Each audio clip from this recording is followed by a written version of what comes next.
Jésus-Christ TV, vous connaîtrez la vérité et la vérité vous affranchira. Ça nous a mené à faire des recherches. Je pense qu'on a une liste, on a récapitulé toutes les fois que le mot élu apparaît dans la Bible. Et c'est des listes qui seront disponibles. Et on va les voir, des listes qui seront disponibles. Toutes les fois que le mot élu, j'attends que cela soit positionné sur ma page. Voilà, je pense que c'est clair. Voilà, donc toutes les fois où le mot,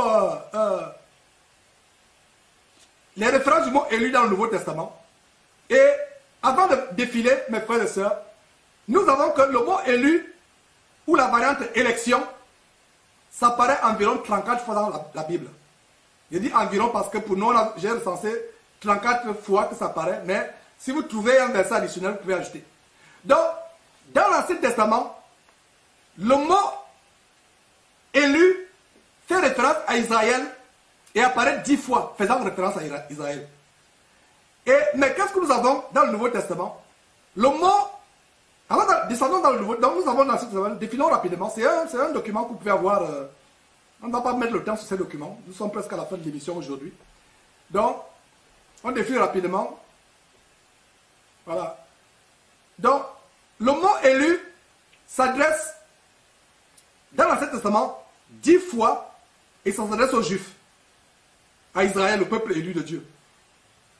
Dans le Nouveau Testament, excusez-moi, dans le Nouveau Testament, le mot élu s'adresse 3 fois, ça descend aux Juifs.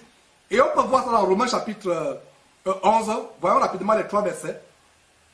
Avant de revenir en arrière. Et pour vous démontrer que, mes frères, donc, dans Romains chapitre 11, il est dit, Romains chapitre 11, verset 5, de même aussi, dans le temps présent, il y a un reste selon l'élection de la grâce. En fait, ça ne s'adresse pas précisément aux Juifs. Selon l'élection, il y a une élection de la grâce. Et la grâce, ce n'est pas seulement les Juifs qui ont part à la grâce. Voilà. Donc, le verset 7 aussi, non, je corrige en fait en disant que ce verset intègre les Juifs aussi. Les Juifs. Mais dans l'administration de la grâce de Jésus-Christ, l'élection, ce n'est pas seulement les Juifs qui étaient élus, le peuple élu du Dieu dans l'Ancien Testament. Dans la Nouvelle Alliance, il n'y a plus ni grec ni juif. En fait, l'élection s'étend à tout le monde. Donc, le verset 15, il y a un reste selon l'élection de la grâce de Dieu. Verset 7, Romains chapitre 11. Ce qu'Israël cherche, il ne l'a pas obtenu, mais l'élection l'a obtenu. Donc, ce verset 7 montre la différence entre Israël et l'élection. Voilà. Et l'élection l'a obtenu, tandis que les autres ont été endurcis. Romains chapitre 11 nous dit ceci. En ce qui concerne l'évangile, ils sont ennemis à cause de vous, mais en ce qui concerne l'élection, ils sont aimés à cause de leur Père. Donc, ce verset aussi nous montre que les Juifs ont part à l'élection. En fait, aujourd'hui, il n'y a plus ni grec, ni juif, ni les gentils. Tout le monde a part à l'élection. Et là, faisant référence à Jésus-Christ, Psaume 89, verset 3, nous montre, alors dans Psaume 83, remontons, pour montrer comment Jésus lui-même est appelé comme étant l'élu de Dieu. Donc on va aller dans Psaume 89, verset 3. Et on va aller dans Ésaïe chapitre 42, verset 1. Donc dans Psaume 40, voilà. J'ai fait référence avec mon élu. Voici ce que j'ai juré à David, mon serviteur. En fait, ici, il s'agit de David, mais nous pouvons conclure que le Seigneur est issu de la postérité de David. Donc j'ai fait alliance avec mon élu. Voici ce que j'ai juré à David, mon serviteur. Je ne sais pas si ce verset, lisons ce verset. Je vais vous lire rapidement le verset dans le contexte. Ouvrez vos Bibles, je pense qu'on va gagner du temps. Romains chapitre 89. Oh, mes frères, ça fait 4 heures d'émission. D'où ce lapsus. Donc, voilà. Je pense que c'est Somme 89. Il y a certaines Bibles qui ont le verset 3, d'autres Bibles ont le verset 4. Donc c'est le verset 3, le verset 4. J'ai fait alliance avec mon élu. Voici ce que j'ai juré à David, mon serviteur. Et nous avons Ésaïe. Allons voir ce qu'Ésaïe 42, verset 1 nous dit. On continue. Ésaïe 42, verset 1. Voici mon serviteur que je soutiendrai, mon élu en qui mon âme prend plaisir. J'ai mis celui mon esprit. Donc, bon, voilà. Et les disciples de Jésus-Christ, en général, juifs et non-juifs compris, nous avons 18 occurrences. Donc, voilà, prenez la peine de lire ce passage. La raison pour laquelle nous avons ce passage, c'est pour démanteler les théories sur lesquelles tout ce qui est annoncé, ce n'est pas adressé à tout le monde, c'est adressé tout simplement aux juifs. Et retournons avant dans Matthieu, avec la théorie sur laquelle les juifs ici, les élus, allons dans Matthieu chapitre 24, leur théorie soutient leur théorie en disant que non, l'élection, Matthieu chapitre 24 s'adresse seulement aux juifs, que tout ce qui se passe dans Matthieu chapitre 24 c'est les juifs. Ça c'est un argument qui ne tient pas la route, nous sommes en train de le démolir. Et donc Matthieu chapitre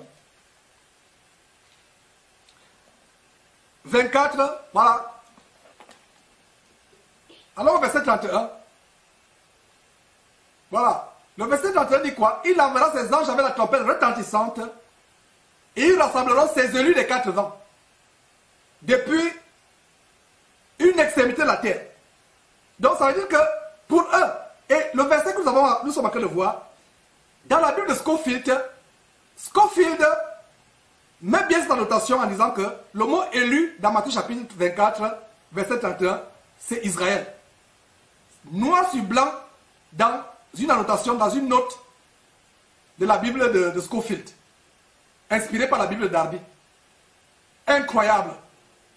La note est claire. Scofield dit bien que le verset 24, Matthieu chapitre 24, verset 31, l'élu dans ce verset, c'est Israël.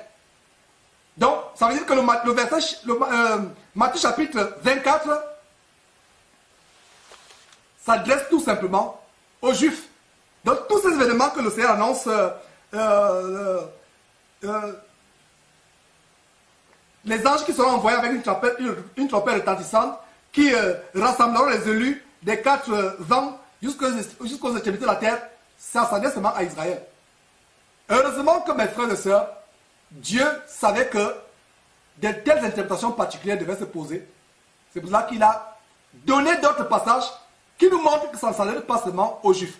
Je vous ai dit dans l'émission précédente que pour comprendre les événements de la fin des temps, il y a 3 passages dans la Bible qu'il faut mettre côte à côte. Matthieu chapitre 24, Luc chapitre 21 et Marc chapitre 13. Je reprends pour bien comprendre les événements de la fin des temps, les événements cataclysmiques qui annoncent le retour de Jésus-Christ. Il y a 3 passages, chapitres qu'il faut mettre côte à côte. Matthieu chapitre 24, Marc chapitre 13, Luc chapitre 21. Donc, fermons la bouche à l'interprétation diabolique de Scofield qui dit que les élus à Matthieu chapitre 24, verset 31 sont seulement destinés, sont seulement les Juifs. Allons lire Marc 13, 37. Lisons Marc 13, 37. Mes frères et sœurs, allons dans Marc 13, 37. Qu'est-ce que Jésus dit? Et je vous dis, allons dans Marc 13, 37, s'il vous plaît. Allons dans Marc 16, 37, dans vos Bibles. Tournez vos Bibles à Marc 16, 37, s'il vous plaît. Parce que vous allez voir, et ça c'est la conclusion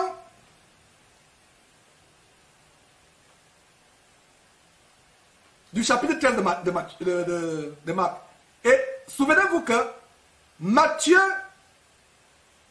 24 est repris par Marc 13 et également repris par Luc 21. Donc, quand Scofield, dans son annotation, et tous ses disciples qui le suivent disent que les élus, dans ce verset, c'est Israël. Ce verset qu'on nous a lu, Matthieu 24, 31, les élus, c'est Israël. et que tout ce qui est clair ne s'adresse pas à tout le monde, ça contredit ce que Marc dit. Qu'est-ce que Marc dit? Marc 13, 37. Jésus conclut ce chapitre en disant quoi? Ce que je vous le dis, je le dis à tous. Nous rendons grâce à Dieu, c'est que cette précision nous est donnée. Donc, ce que je dis, je le dis à tous. Veillez. Je le dis à tous. Je le dis seulement aux Juifs? Non. Vous voyez donc comment l'interprétation de Scofield s'écroule comme un château de cartes. Et c'est une annotation. Dans la Bible de Scofield, vous allez voir bien l'annotation à Matthieu chapitre 24, verset 31, à savoir que les élus dans ce verset, c'est les Juifs, Israël. Donc, conclusion, les éléments de Matthieu chapitre 24 ne s'adressent qu'aux Juifs. Or, que dit Marc chapitre 13, verset 37? Ce que je dis à toi, je le dis à tous. Je le dis à tous. Mes frères, c'est terrible. Et d'ailleurs, il y a quelques érudits, quelques théologiens, et je reviens encore, mes frères, ce que je vous disais par rapport à ces théologiens, avec les écoles théologiques, etc., qui nous enseignent des choses. Quelques érudits ont décidé que Matthieu s'applique aux Juifs, que Marc s'applique aux Romains, Luc s'applique aux Grecs, et le livre de Jean, c'est le reste du monde. Au moins, ils ont inclus dans un des évangiles. Cela est faux. Cela n'est pas la parole de Dieu. D'où sont-ils venus avec cette répartition? Ça vient des quartiers généraux de l'enfer. Enfin, je vais dire les quartiers généraux de Satan. Ils vous disent bien que le livre de Matthieu, c'est pour les Juifs, Marc, c'est pour les Romains, Luc, c'est pour les Grecs, et Jean, c'est pour le reste du monde. D'où sortent-ils avec ce genre de choses? Tout simplement pour démontrer qu'il y aura cette année de tribulation qui vont succéder l'enlèvement, que les chrétiens n'auront pas part à l'enlèvement. Et je vous ai montré quelqu'un qui a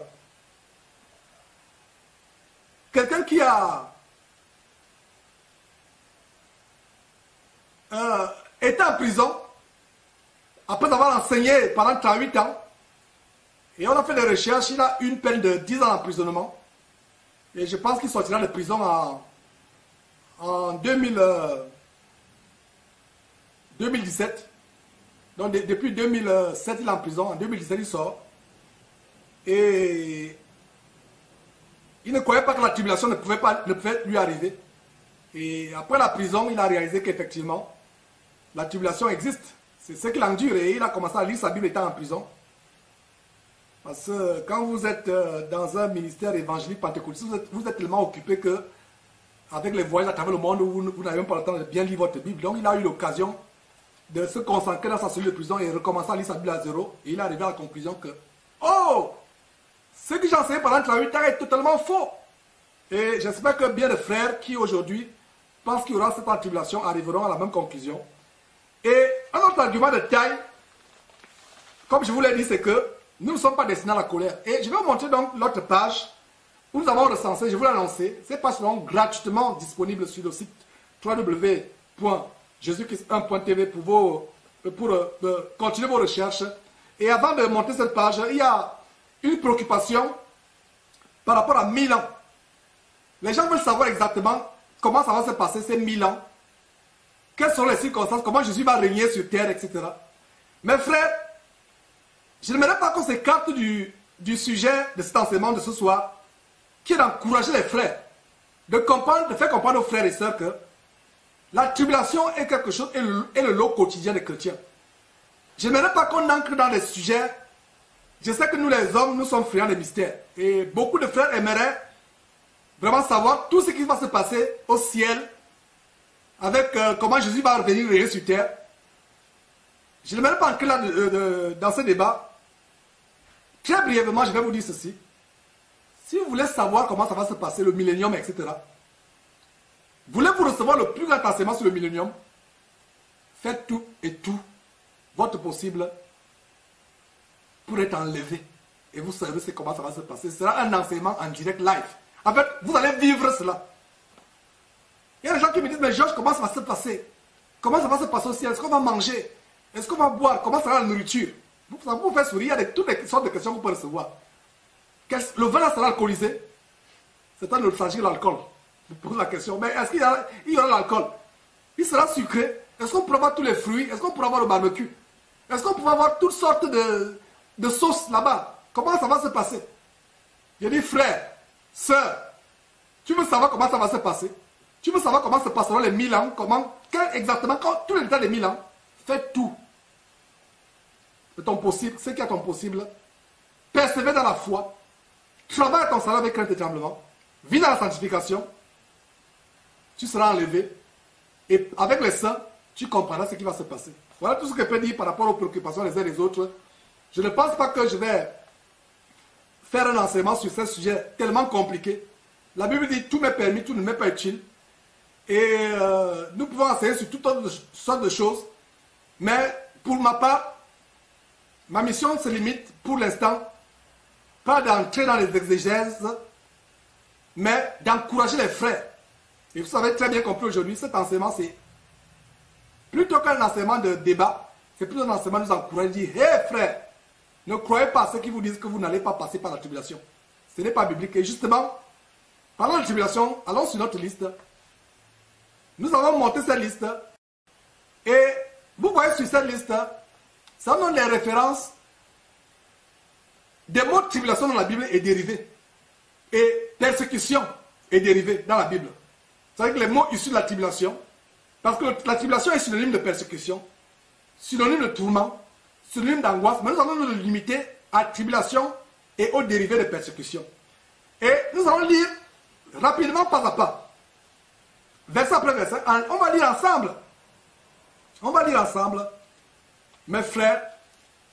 Matthieu chapitre 13, verset 21 dit, et ça c'est Jésus-Christ qui donne la parabole qui est généralement intitulée la parabole du semeur. Il donne cette parabole, la parabole du semeur, et il donne plusieurs catégories. Au verset 21, les apôtres, ses disciples, n'ayant pas compris cette parabole, il leur explique cela plus tard. Et il parle de celui qui a reçu la semence dans les endroits pierreux. C'est-à-dire que c'est celui qui entend la parole avec joie, verset 20 et verset 21, mais qui n'a pas de racine en lui-même. Il manque de persistance et dès que survient une tribulation ou persécution à cause de la parole, il trouve une occasion de chute. Ce verset ne dit pas qu'il trouve une tribulation parce qu'il est sous la colère de Dieu. Non. La tribulation, c'est ce que vous allez endurer de par le monde, de par les gens méchants de ce monde, à cause de votre position ferme dans la foi, à cause de votre radicalisme dans la foi, à cause de votre fermeté, de votre intransigeance. Ça ne veut dire pas que vous êtes sous la colère de Dieu. Donc ces gens qui disent que nous ne sommes pas destinés à la colère, par conséquent, nous n'aurons pas par la tribulation, ils confondent tribulation et jugement de Dieu pour ceux qui sont impies. Et je pense qu'il y a lieu de corriger à travers cet enseignement cette grande confusion doctrinale dans laquelle sont plongés notre bien-aimé Henri Yodmura et bien d'autres. Voilà. Marc 4, 17, deuxième allusion, apparition de tribulation dans la Bible. Mais ils n'ont pas de racine en eux-mêmes, ils manquent de persistance, et dès que survient une tribulation, une persécution à cause de la parole. Une persécution à cause de quoi? À cause de la parole. Exactement ce que Matthieu 13, verset 21 vient de dire. La tribulation survient à cause de la parole. La tribulation, j'aimerais qu'on souligne tribulation à cause de la parole. Il n'a pas dit tribulation à cause de la colère de Dieu. Tribulation à cause de la parole qu'ils aiment, qu'ils ont acceptée avec joie. Tribulation à cause de la parole sur laquelle ils sont fermes. Tribulation à cause de la joie, de l'amour, de la persévérance qu'ils ont dans la parole. Ce n'est pas persécution à cause de la colère de Dieu. D'où vient cet enseignement que les chrétiens ne seront pas sous la tribulation parce qu'ils ne sont pas sous la colère de Dieu? Ce verset ne dit pas que si une tribulation vient à cause de la colère de Dieu, non. Ce verset parle des gens qui reçoivent la parole de Dieu avec joie, mais dès que survient une petite tribulation, une persécution, et remarquez que tribulation ou persécution, Jésus les utilise ensemble. Conclusion, tribulation et persécution sont interchangeables. Les chrétiens ne sont pas persécutés parce qu'ils sont sous la colère de Dieu. Je dis les vrais chrétiens qui aiment Dieu et que Dieu aime, qui sont amis de Dieu. Même David, l'homme selon le cœur de Dieu, l'ami de Dieu, regardez comment il était soumis à plusieurs persécutions. de la part de Saül. De quoi parlons-nous là? Il a même fallu une fois que le roi David fasse des extravagances, fasse comme un fou, fasse sortir la salive de sa bouche, pour qu'on le prenne pour un fou. Pour échapper, il a fait exprès pour échapper à la mort. C'était fort, c'était que la dernière solution qu'il avait, mes frères. De quoi parlons-nous là? Les vrais serviteurs de Dieu seront soumis à la tribulation. Ça a commencé avec le premier maître de l'humanité. Quel est le premier maître de l'humanité? Caïn tuant Abel. Ça, c'était la préfiguration de la tribulation. Le méchant tuant le bon. Parce que le bon aime Dieu. Le bon s'appuie sur les promesses de Dieu. Le bon s'appuie sur la parole de Dieu. Le bon a l'amour pour Dieu. Et le méchant va tuer le bon à cause de cela. Donc aujourd'hui, quand ces gens disent que les chrétiens ne font pas partie de la tribulation, ce n'est pas la parole de Dieu. À partir d'aujourd'hui, dis-leur que ce n'est pas la parole de Dieu. À cause de ces versets. C'est pour ça qu'on prend la peine de scruter. Jésus-Christ n'est pas seulement un microscope pour détecter les faux pasteurs. Nous sommes aussi un microscope où nous prenons la loupe pour bien scruter ces versets, les passer ensemble. Le verset 16, 33 que Franck a donné tout à l'heure. Je vous dis ces choses. Regardez et c'est le verset. Je n'ai pas préparé cette émission avec le frère Franck du Bénin, mais il donne un verset que j'ai préparé.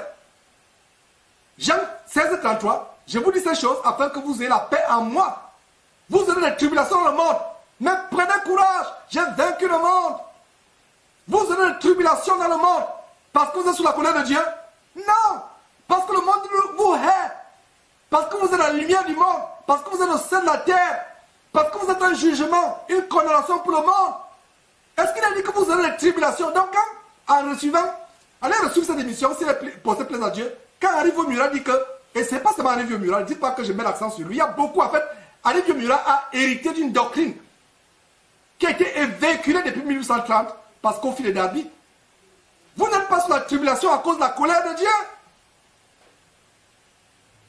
Jésus-Christ parle ici, 16:33, je vous ai dit ces choses afin que vous ayez la paix en moi. La paix en moi. Jésus nous avertit qu'il y aura des tribulations dans le monde. Mais prenez courage, j'ai vaincu le monde. Acte 7:10.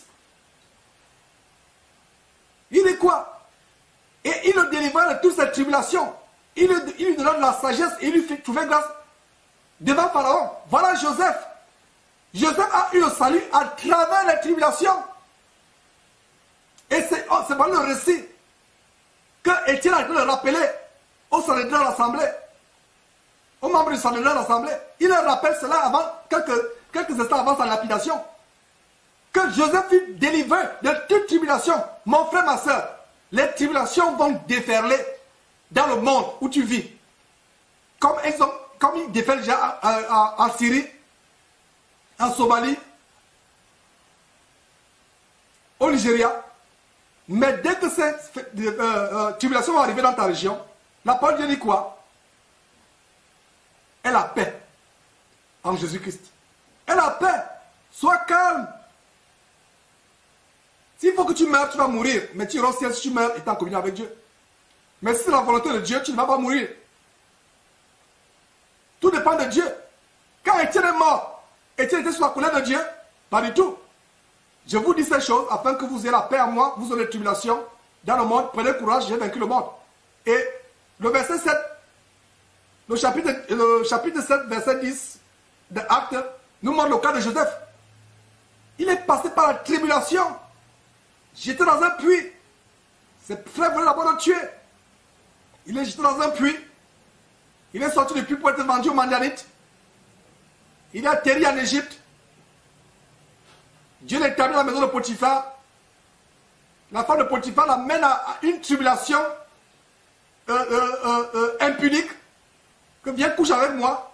Il a refusé jusqu'à ce que la femme a menti. Donc vous voyez, il se retrouve en prison. Regardez comment Dieu l'a délivré de toutes les tribulations pour l'établir numéro 2 de l'Égypte. Pour ne pas dire numéro 1, parce qu'en fait c'est lui qui avait le pain de l'Égypte. Continuons. On parcourt cette liste avant pour finir l'enseignement d'aujourd'hui. Acte 14, 22.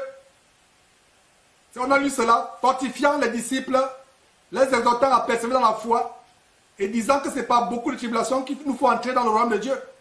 Acte 20, 23. Seulement, de ville en ville, l'Esprit m'avertit que des liens et des tribulations m'attendent. Voilà. Romains 2, 9. Tribulation et angoisse sur toute âme qui fait le mal, sur le juif, premièrement, puis sur le grec. Voilà un des rares versets de la Bible qui parle de tribulation comme une punition. Mais depuis qu'on a lu le mot tribulation, nous lisons tribulation comme étant quelque chose auquel les vrais chrétiens doivent être confrontés. Mais ce verset, pour la première fois, Romains chapitre 2, verset 9 dit angoisse, tribulation et angoisse sur toute âme d'homme qui fait le mal. Voilà maintenant les gens qui ont la tribulation à cause du mal. Mais regardez, comptez à vous-même. Quand vous aurez ce document, comptez vous-même depuis le début pour voir le nombre de fois que tribulation est utilisée, faisant référence aux gens qui la traversent à cause de leur amour pour Dieu, pour la parole de Dieu.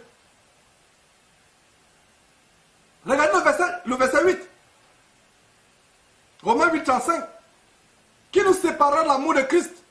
Sera la tribulation, l'angoisse, ou la persécution, ou la faim, ou la nudité, ou le péril, ou l'épée. L'apôtre Paul dit que même la tribulation ne doit pas nous séparer de l'amour de Dieu. Paul pose la question. Et plus tard au verset 35 de Romains 28, il conclut en disant, mais dans toutes ces choses, nous sommes plus que vainqueurs. Mon frère et ma soeur, si tu vis par la foi, Dieu te donnera d'être vainqueur au milieu de la tribulation. Si tu l'acceptes avec joie, si tu l'acceptes comme étant un sujet de joie parfait pour toi, si tu t'en glorifies même, Dieu te donnera d'être vainqueur. Parce que Romains chapitre 8, verset 37 conclut en disant, dans toutes ces choses, qui nous sommes plus que vainqueurs. Mais au verset 35, Paul dit, qui nous sépare de l'amour de Dieu? Est-ce que Paul parle des gens qui sont sous la colère? Non. Paul parle des gens qui ont l'amour de Dieu. Et Paul dit, même la tribulation ne pourra pas nous séparer. Paul ne dit pas que nous serons à l'abri de la tribulation parce que nous serons enlevés avant la tribulation. Quel enseignement? D'où vient cet enseignement? D'où vient cet enseignement? En Corinthiens 7:22, si tu es marié, tu n'as pas un péché. Si la Vierge s'est mariée, elle n'a pas un péché, mais ces personnes auront des tribulations dans la chair et je voudrais les épargner. Et voilà notre verset qui parle des tribulations liées au mariage. En Corinthiens 1:8, nous ne voulons pas en effet vous laisser ignorer. Voilà 2 Corinthiens 1:8 s'il vous plaît. 2 Corinthiens 1:8. Nous ne voulons pas en effet vous laisser ignorer, frère, au sujet de la tribulation qui nous est survenue en Asie, que nous avons été excessivement accablés au-delà de nos forces, de telle sorte que nous désespérions même de conserver la vie. Paul parle des tribulations qui sont arrivées en Asie. Est-ce que Paul et les autres ont eu cette tribulation parce qu'ils étaient sous la colère de Dieu? Donc quand arrive au miracle, vous dit que la tribulation n'est pas pour les enfants de Dieu parce qu'ils ne sont pas sous la colère. Je me demande bien, mais il y a un problème. Tout simplement parce qu'il y a eu les années d'endoctrinement. Je pense qu'il est temps pour ces gens qui croient à cette doctrine de revenir tranquillement à la parole de Dieu, d'examiner avec nous ces versets que nous avons projetés. Ce n'est pas par hasard que nous projetons ces versets. Paul dit que la tribulation nous est survenue.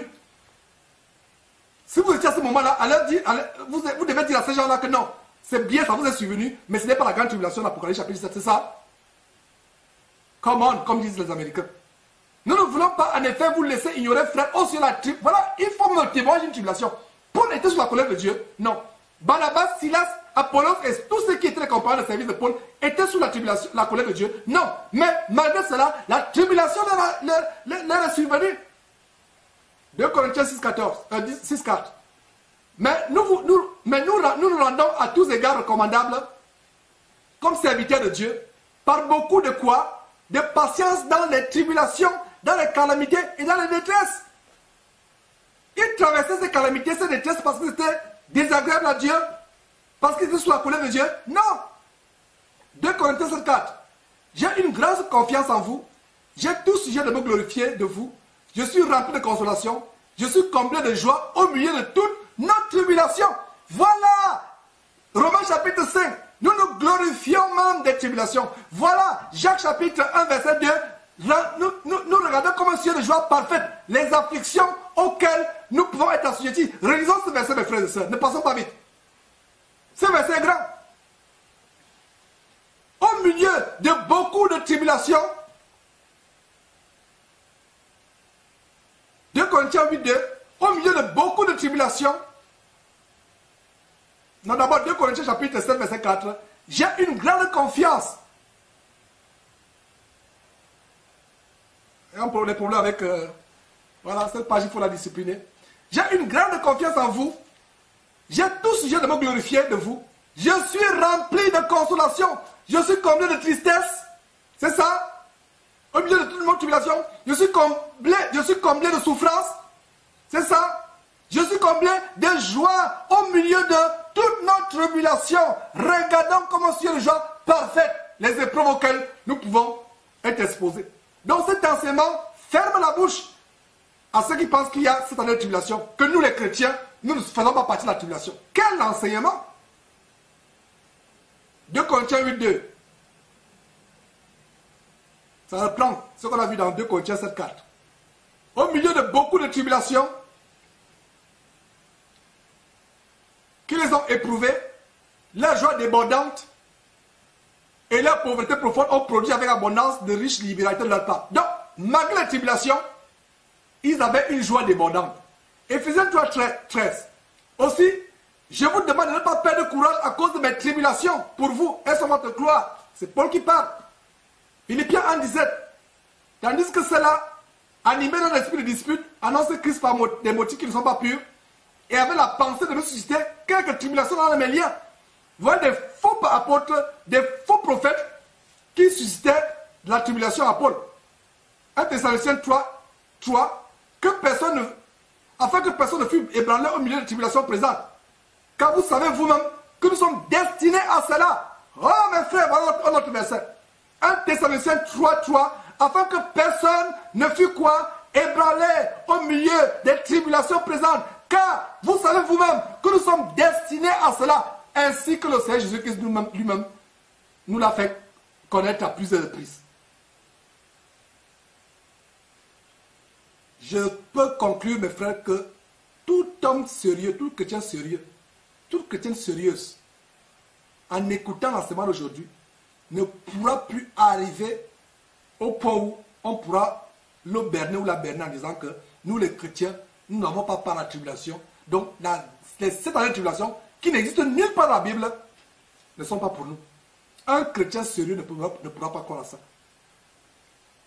1 Thessaloniciens 3, 4. Et lorsque nous étions auprès de vous, nous vous annoncions que nous serons exposés à des tribulations, comme cela est arrivé, comme vous le savez. Mes frères et sœurs, avec ce tableau, cette liste de versets sur la tribulation, vous vous rendez compte qu'en fait, quelle est la conclusion? La conclusion, c'est que la tribulation est le lot quotidien d'un véritable chrétien. Pas que nous recherchons cela. Vous n'allez pas rechercher. Mais, décidez d'être radical pour Dieu, pour la parole de Dieu. Décidez de ne plus vous compromettre. Décidez de ne plus vivre sur le monde. Décidez de ne plus vivre sur les plaisirs du monde. Vous serez rejeté. Même par votre propre famille, vous serez rejeté. La plus grande tribulation, c'est d'être rejeté par des personnes que vous pensiez être votre famille. À cause de votre fermeté sur la parole de Dieu, à cause de votre intégrité sur la parole de Dieu, vous serez rejeté. Et l'apôtre Paul dit bien 1 Thessaloniciens 3, 7. D'abord 3, 4. Et lorsque nous étions chez vous, nous vous annoncions d'avance que nous serons exposés à des tribulations comme cela arrivé. Et comme vous le savez, mes frères et sœurs, est-ce que vous saviez bien, avant cette émission, qu'il y avait autant de versets dans le mot tribulation dans le Nouveau Testament? C'est pour ça que nous prenons la peine de mettre ces versets ensemble pour que, visuellement, ça ait un impact sur votre intelligence. 1 Thessaloniciens 3, c'est en conséquence, frères, au milieu de toutes nos calamités et de toutes nos tribulations, nous avons été consolés à votre sujet à cause de votre foi. Malgré les tribulations, ils sont consolés à cause de la foi. 2 Thessaloniciens chapitre 1, verset 4. Aussi, nous nous glorifions, nous de vous dans les églises de Dieu à cause de votre persévérance et votre foi au milieu de toutes vos persécutions, de toutes les tribulations que vous avez à supporter. Finalement, toutes les églises véritables sont exposées à la tribulation. Aujourd'hui, c'est devenu des maisons de joie. On danse tous les jours. On fait la fête tous les jours. On brinde tous les jours. On rivalise par la danse. C'est normal qu'ils acceptent dans cette théorie, cet enseignement facile. C'est un enseignement agréable. L'enseignement que Jésus-Christ va donner maintenant, c'est un enseignement qui déplaît à la chair. C'est un enseignement qui est vraiment. Je ne serais pas surpris s'il y a des gens qui ont déjà fermé leur ordinateur pour dire que non, je ne peux pas suivre ça, c'est que là. C'est pas ça. C'est terrible. Voilà. Donc, continuons, mes frères. Continuons. Nous sommes à quel Apocalypse chapitre. Voilà. Hébreux chapitre 10, verset 33. D'une part, exposé comme un spectacle aux opprobres et aux tribulations, et de l'autre, vous associant à ceux dont la position était la même. Apocalypse chapitre 1, verset 9. Moi, Jean, votre frère, qui est part avec vous à la tribulation au royaume et à la persévérance dans Jésus, j'étais dans l'île de Patmos. Même Jean se retrouve à cause de la tribulation, il se retrouve à Patmos. À cause de la parole. Vous qui dites que les chrétiens n'ont pas la tribulation à cause parce qu'ils ne sont pas sous la colère de Dieu, lisez Apocalypse chapitre 1. On vient de lire ce que Paul a écrit. Maintenant, Jean écrit aussi. Moi, Jean, votre frère, qui est part avec vous à la tribulation et au royaume et à la persévérance en Jésus. J'étais dans l'île appelée Patmos parce qu'il était sous la colère de Dieu. Non! À cause de la parole de Dieu et du témoignage de Jésus. À cause de l'amour qu'il avait pour la parole de Dieu, qu'il véhiculait sous les chaînes. Il se retrouve à traverser la tribulation, il se retrouve à Patmos. Apocalypse 2.9. Jésus lui-même parle maintenant. Jésus s'adresse à une église pour qu'il ait de l'estime. Bien qu'il y ait des choses à corriger dans cette église. Il dit, je connais ta tribulation et ta pauvreté, bien que tu sois riche. Alors c'est le verset que le frère Claude nous a donné tout à l'heure. Et les calomnies la part de ceux qui se disent juifs et qui ne le sont pas, mais qui sont une synagogue de Satan. Voilà. Apocalypse 2.10. Ne crains pas ce que tu vas souffrir. Voici, le diable jettera quelques-uns de vous en prison, afin que vous soyez éprouvés, et vous aurez une tribulation de 10 jours. Sois fidèle jusqu'à la mort, et je te donnerai la couronne de vie. Voilà. Voilà un autre verset où la tribulation arrive parce que les gens sont hors de la colère de Dieu. Nous ne pouvons pas généraliser. Si on met sur la balance, depuis qu'on lit là, sont des arbitres par rapport à ce que nous sommes en train de lire. Mettons d'un côté la balance, la tribulation à cause de l'amour pour la parole de Dieu et la tribulation à cause de la colère de Dieu. Qu'est-ce qui pèse?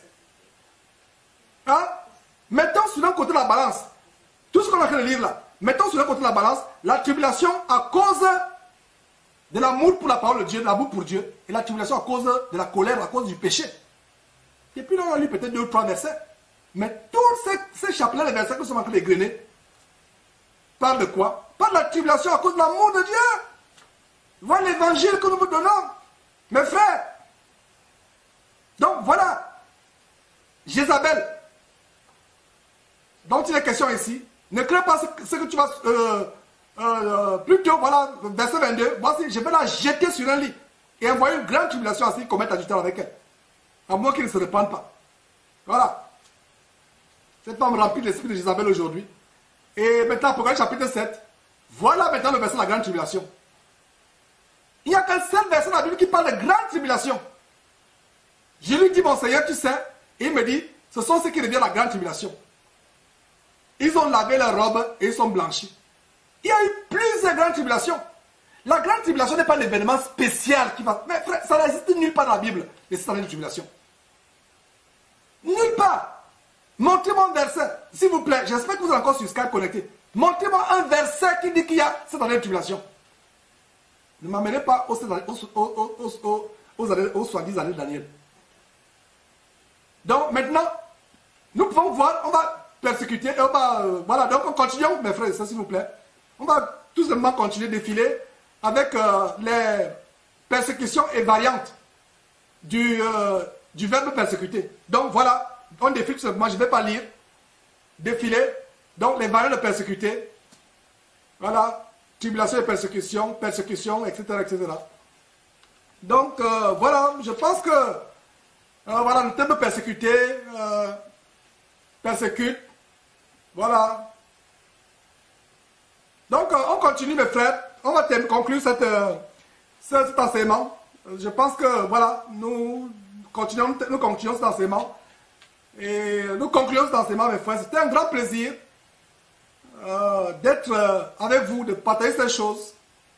C'était un grand marathon. Et nous pensons vraiment revenir plus fréquemment. Il y a eu des interruptions de plusieurs semaines. Lutte au dedans, lutte au dehors, comme dit l'apôtre Paul. Mais le Seigneur qui nous donne toujours la victoire nous a donné d'être triomphants. Et nous rendons grâce à Dieu pour cet enseignement d'aujourd'hui qui nous a permis de faire le tour de cette question. Et plein à Dieu sera posté. Allez encore le suivre, prenez les notes. Et l'humanité friand des mystères. Les chrétiens veulent creuser les mystères de la Bible. Si vous voulez savoir les mystères qui vont se passer au ciel, avec le millénium, avec le retour de Jésus-Christ, en conseil, faites tout pour prendre part à l'enlèvement et vous saurez tout. À quoi sert-il aujourd'hui d'avoir tous les schémas sophistiqués, compliqués, où il vous démontre des choses indémontrables? À quoi sert-il d'avoir toutes ces connaissances? À quoi sert-il d'avoir tous les mystères du monde? Et vous ratez l'enlèvement. Pour nous derrière Jésus-Christ TV, si nous donnons ces enseignements, c'est pour que les gens ne s'éloignent pas de la sainte doctrine. Le plus grand enseignement que nous pouvons donner sur Jésus-Christ TV, c'est d'exhorter les gens à persévérer, à fuir les voies d'égarement, à fuir les voies de contrefaçon, les voies de fausseté évangélique, et à revenir au Seigneur véritablement. Mes frères et sœurs, prions, ou tout simplement rendons grâce à Dieu pour ce long marathon encore, et nous allons nous séparer. Éternel Dieu, au nom précieux, glorieux, majestueux, infiniment puissant de ton Fils Jésus-Christ, nous te disons merci pour cette émission. Merci pour ces révélations, pour ces enseignements, pour ces rafraîchissements. Merci pour cet encouragement. C'est au nom de Jésus-Christ que nous avons prié. Amen. Donc voilà mes frères, ça en est fait pour aujourd'hui. À la semaine prochaine, plaise à Dieu. Bye bye.